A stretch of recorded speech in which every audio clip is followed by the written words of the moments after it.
Hello Rock Schoolers, it's Ian again. This time I'm going to show you quite a few different things.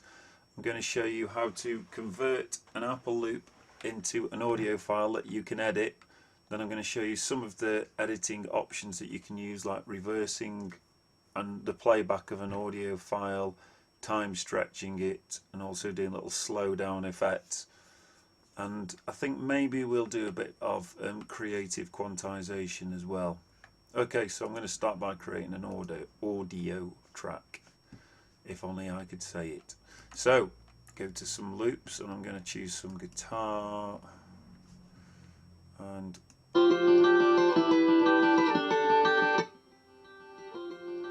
so got that nice 12/8 electric guitar arpeggio. So I'm going to drag that into the arrange window. I'm going to put that into my project.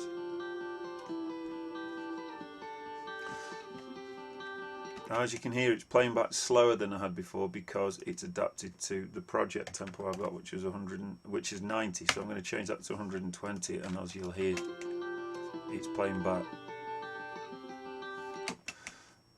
about the tempo that I could hear when we first played it back.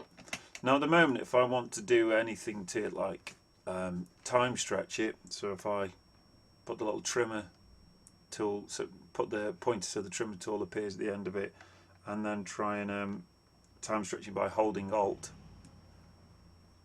it won't let me do it because it's an Apple loop, and you can't, any changes you make when you time stretch an audio file makes permanent changes to it, so we can't go making permanent changes to loops because we won't be able to use them in the same way in the future. So I have to convert this to a new file to make it something that I can edit. So I can either go to highlight the file and then go to audio and convert region to new audio file.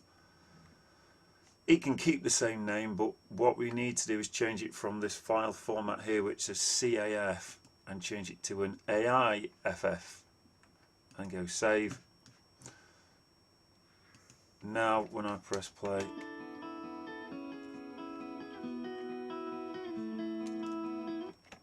seems to have changed key, but the good thing about it is now I can time stretch it or compress it. So if I hold the Alt key and make it so it fits in perfectly into 2 bars with a bit of processing, that will now work now nicely as a loop. I can just prove that by quickly creating an alias.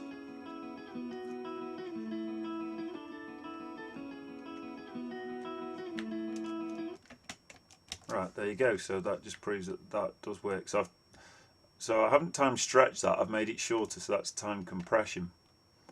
Now it fits nicely into 2 loops. I might just see what it sounds like when I reverse it. So if I double click on it, the sample editor opens up here. That's the view you get from the sample editor. And as you can see, the name sample editor is in grey. If I go to functions, I can then go to reverse, and now it's reversed.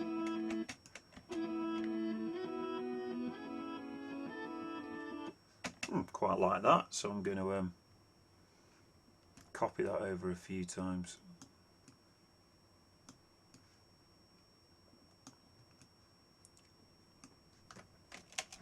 So what we've seen so far is we've converted the audio file into a file that we can edit, and that's left the Apple loop alone. Then I use the time altering tool to change it to a shorter loop. I could have made it longer with time stretching, or as I said, I made it shorter with time compression. So the next thing I'm going to do is try and create some drums to go with this. So I'm going to, at the moment what we've got is, if I put the metronome on,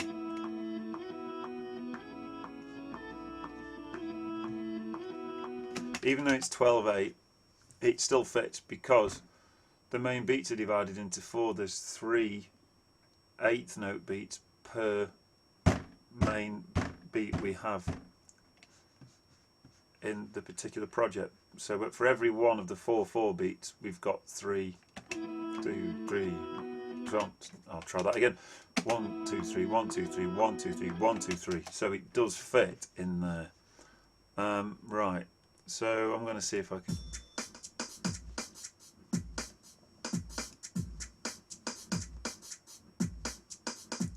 Now that is a 4/4 beat and won't work with this. But I'm going to try and use it anyway.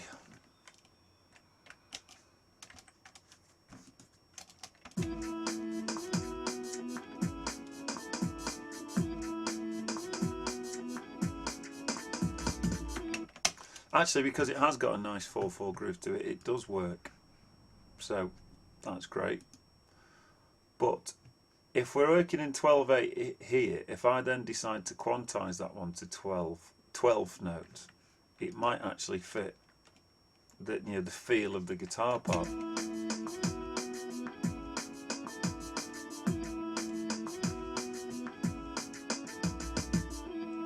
So it's giving it a very different feel. I mean, both work. So if I undo what I did by using the Apple and Z key, we can hear.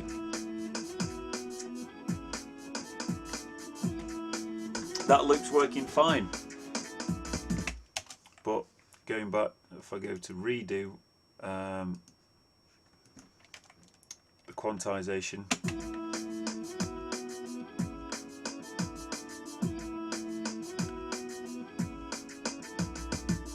that sounds great. And now that's what's known as creative quantization. I've taken a drum beat which worked fine in 4/4 and I've then quantized it to, instead of it being 1/8 notes, so there being 8 1/8 notes per bar or 2 1/8 notes per beat, I've changed it so the timing of this drum beat, so if I just solo it, the timing of this drum beat, each 1/8 note fits into divisions of 3 instead. So instead of there being 2 1/8 notes per beat, we can possibly fit 3 1/8 notes in per beat, and that kind of gives it that slightly waltzing, swinging type sound.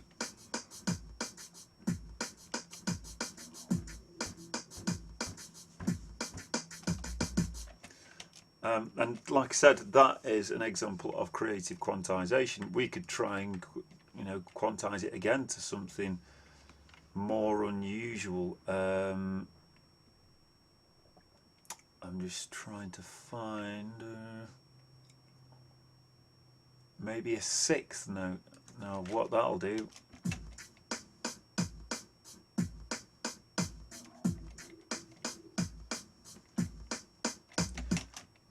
on its own, obviously it works with itself, but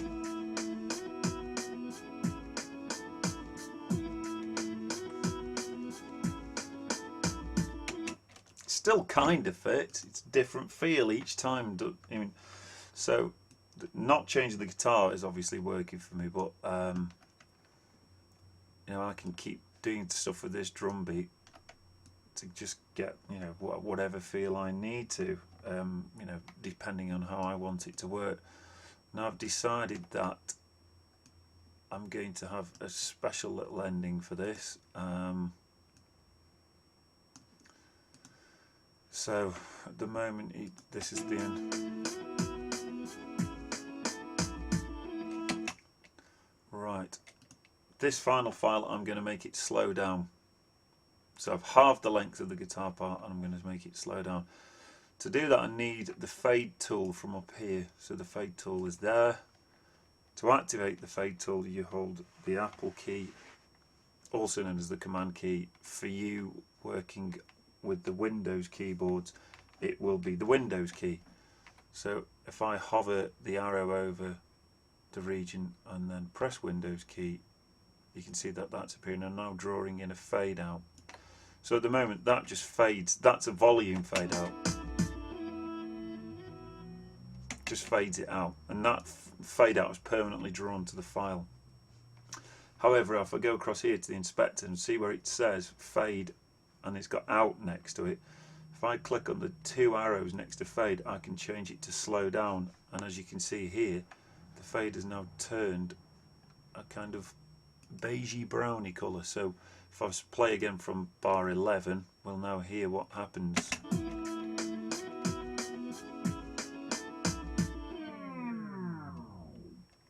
And there you have it, the classic vinyl slowdown effect.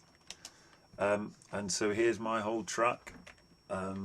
So just to recap, I converted an Apple loop into an audio file that I could edit. I then time compressed it to make it slightly shorter to fit perfectly into 2 bars. Then I reversed it. Then I took what was a 4/4 drum beat and experimented with trying it in a 12/8 feel. Then eventually changed it so its timing was of 6th notes, and it's still kind of doing something that seems to work.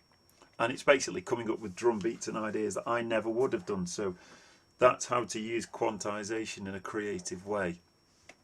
Then finally, I took a file and added that slowdown effect on it.